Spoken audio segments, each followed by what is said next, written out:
The FTD Business English Podcast. Italian Public Spending Under Scrutiny by Giulia Segretti and Guy Dinmore. Glossary. Lentils, Linsen. Sensitivity, Empfindsamkeit. Austerity, hier Sparkurs. Perks, Vergünstigungen. Allowances, Freibeträge. It's the 18th mockery, zum 10. Mal eine Farce. Spending cuts, Ausgabenkürzungen. Enterprise Association, Branchenverband. Subdued, gedämpft. Hikes, Erhöhungen, Preise.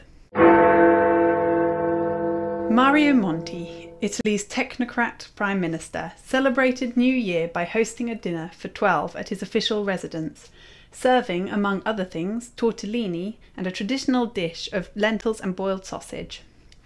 Such is the sensitivity surrounding government spending in Italy that the Prime Minister's office published an official statement detailing the family party, at the same time assuring the public and an opposition senator who had requested the information that it came at no cost to the taxpayer. As austerity deepens in Italy, politicians face an increasingly tough battle to regain public trust. According to Federconsumatori, a consumer association, the government's €30 billion package of tax increases and spending cuts will cost households an average €1,129 a year for the next 3 years. Although the sacrifices requested by Mr. Monti appear well understood among the public, the Prime Minister's promises of equity ring increasingly hollow. Opinion polls show that the most effective cuts in the eyes of most Italians would be a reduction in the cost of politics. The release of an official report early January on parliamentarians' salaries and perks fueled public outrage. Commissioned by Silvio Berlusconi's former government, the report took months to reveal what most knew already, that Italian MPs are the highest paid in Europe. Their monthly gross salaries of €11,283 reach around €20,000 when generous expenses and allowances for secretarial support are included. This compares with less than €2,000 a month for the average Italian, according to ACLI, a Christian Workers Association. The MPs' wages are the highest in Europe, but cuts have been postponed. It's the 18th mockery. What a scandal, tweeted Mario Giordano, editor of Mediaset's TG.com news channel.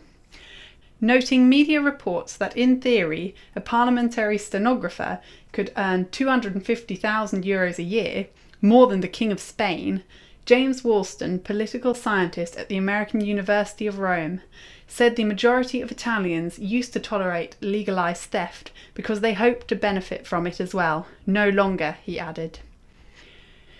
Economists are concerned that the government's tough measures risk sending Italy into a recessionary spiral of further tax increases and spending cuts on the back of a weakening economy, putting at risk Italy's ability to pay its €9.1 trillion public debt. While the government forecasts that the economy will contract by about 0.5% this year, independent analysts expect a much sharper fall. A survey by Confcommercio, an enterprise association, found that almost 70% of Italians will have spent less than €200 on clothing and accessories in January, and that household spending in the sales will average €12 less than last year. The impact of austerity was already being felt on the streets of Rome in early January, where New Year's sales got off to a poor start. Italy's Consumer Confidence Index hit its lowest for 16 years in December, under the impact of the austerity package imposed by Mario Monti's technocratic government. Retail's predicted a subdued January after the worst Christmas in a decade, with consumers facing hikes in petrol prices and utility bills, already among Europe's highest, and reimposition of a property tax on first homes. Sales are the mirror of the country's economy, and I expect quite a drop, in line with Italy's economic situation, says Robert Manzoni, head of Confesercenti, which represents retailers. And now for a quick recap of some of the vocab. Sensitivity, Empfindsamkeit. Sensitivity towards issues such as MP expenses has been heightened since the scandal in 2010. Perks, Vergünstigungen. Office perks include cheap canteen prices and use of the gym. Subdued, Gedämpft. The office mood was subdued after news came out of further employment cuts in the public sector. Thank you for listening to the FTD Business English podcast.